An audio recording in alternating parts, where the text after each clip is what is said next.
Hello everybody. We're going to talk about one of my favorite musicians of all time. I mean, you know, he's one of the young cats, but man, what an influence on the trumpet and as a composer arranger and band leader, extreme band leader, working all kind of formats. We talk about Mr. Roy Hargrove. Born in Waco, Texas, to Roy Allen and Jacqueline Hargrove in October of 1969, and picked up, you know, guitar and piano and that kind of thing, and at an early age switched to trumpet. Had a normal life, going to, you know, elementary and junior high school. And while he was in the junior high school band, they had a visit from David Fathead Newman, who was sax player, featured with Ray Charles at the time. And Fathead had a profound influence on Roy. And Roy at that moment said, whoa, I think I like it. This is what I am going to do. So he ended up, by this time the family has moved to Dallas. And he enrolled at the Booker T. Washington School for the Performing and Visual Arts, and was like, you know, making all kinds of progress.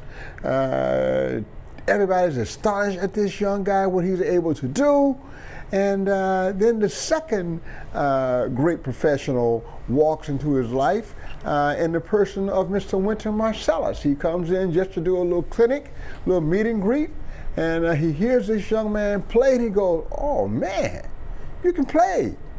You ought to come out to the club. I'm playing this club here, so-and-so and so. Here's my card, blah, blah, blah.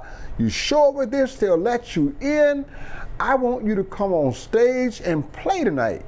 Well, everyone knew who Wynton was. They knew his reputation. And Roy, at like 17, is like, I got to respect my elders. And I think I'll go, but I ain't get up on that bandstand. So he took the card, he went to the club, and he found a place that he could hide. And he kind of hid in the dark the whole concert. And when it was over, he left.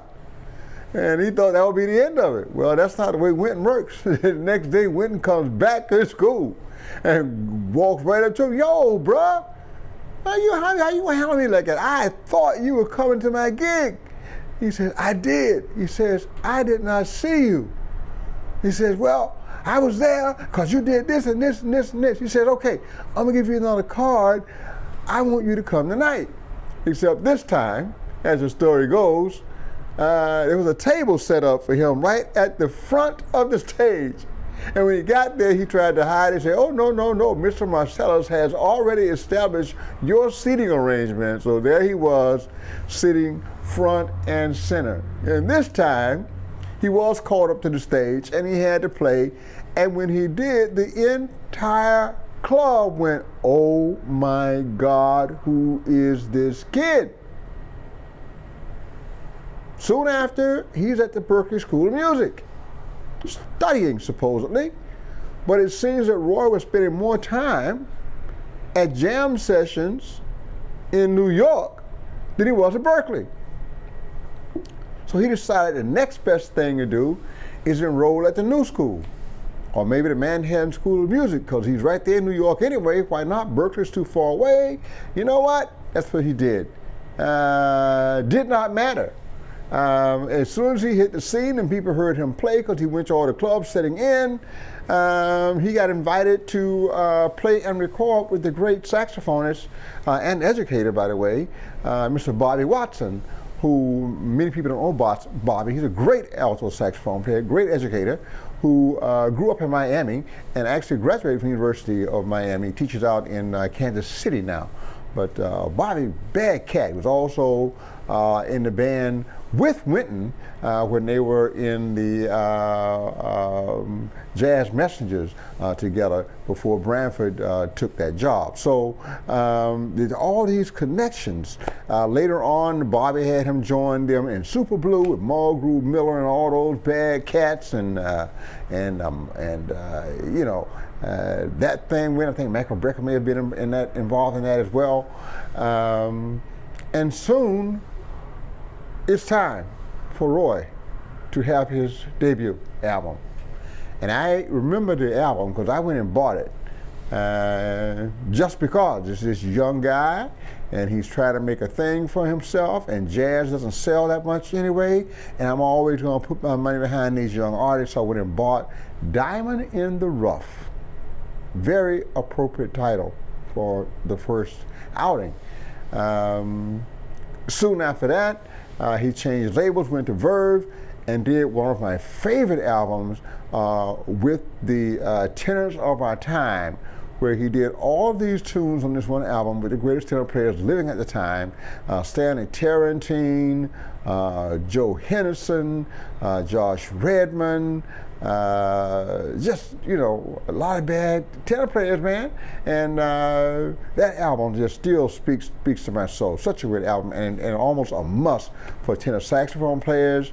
And then album after album after album after album. He recorded an album in Europe, actually in Italy, in a big cathedral there with musicians from Cuba, because you couldn't do that here for political reasons. He did it there. And the album was called Habana Cristal. That album won his first Grammy. I think I have to guess 1998 or so, and 1997, 1998, and just great Cuban jazz. And Roy Hargrove actually went to Cuba and actually taught with Chuchu Valdez as well. So he was very much involved in education and in a national grouping of musicians. That's his first Grammy. Continued. Did start doing other things with other artists, and with Herbie Hancock and Michael Brecker, I'm sure this time they did thing New Directions in music. And it wasn't the hard bop thing that Roy was known for. It was a different kind of a Herbie-ish, Brecker-ish music. Not quite the hard bop, just something a little more exploratory. That album won him a second Grammy. My favorite albums, however, are with his quintet. The album is called Earfood, and it features Justin Robinson on alto sax, one of my favorite alto players of all time. I really recommend that quite highly.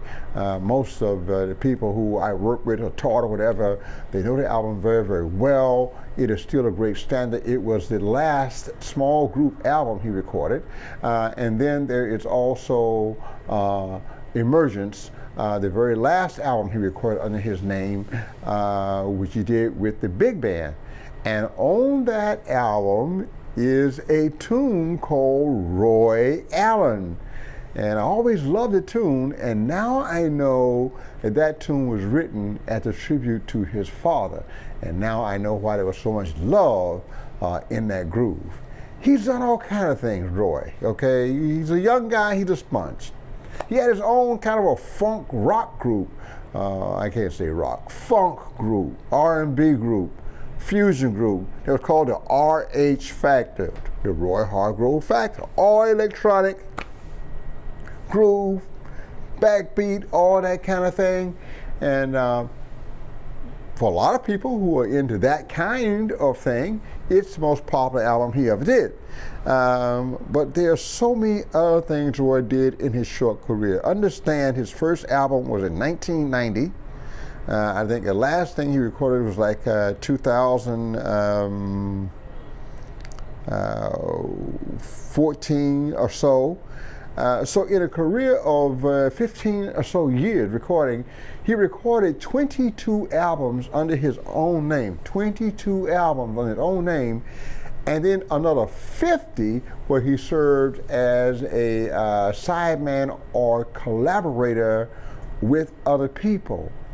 When he died in 2018, it was a culmination of a long, long time that he had suffered with kidney failure, and he had been on dialysis for the last 14 years of his life. I actually saw him somewhere around 2014 or so, yeah, in Europe at the North Sea Jazz Festival.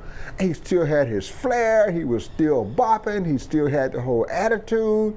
He obviously was physically weak because he wasn't really hitting all the high notes as strong as he did in his earlier life, but he still had that attitude and he still had that pizzazz, and it was still Roy, baby. And of course he had a supporting cast that made it whatever he was laying down from a technical standpoint. Roy Hargrove is one of the truly bad cats. What we need to consider is, with a guy this prolific and this much of a genius,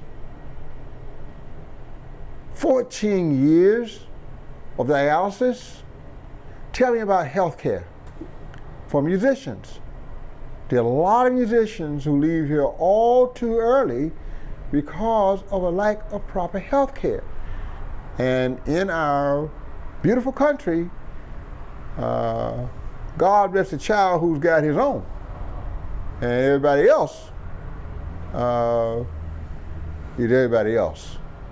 So Roy, because he chose this life of music, did not have the kind of corporate 401ks and healthcare plans that a lot of us take for granted.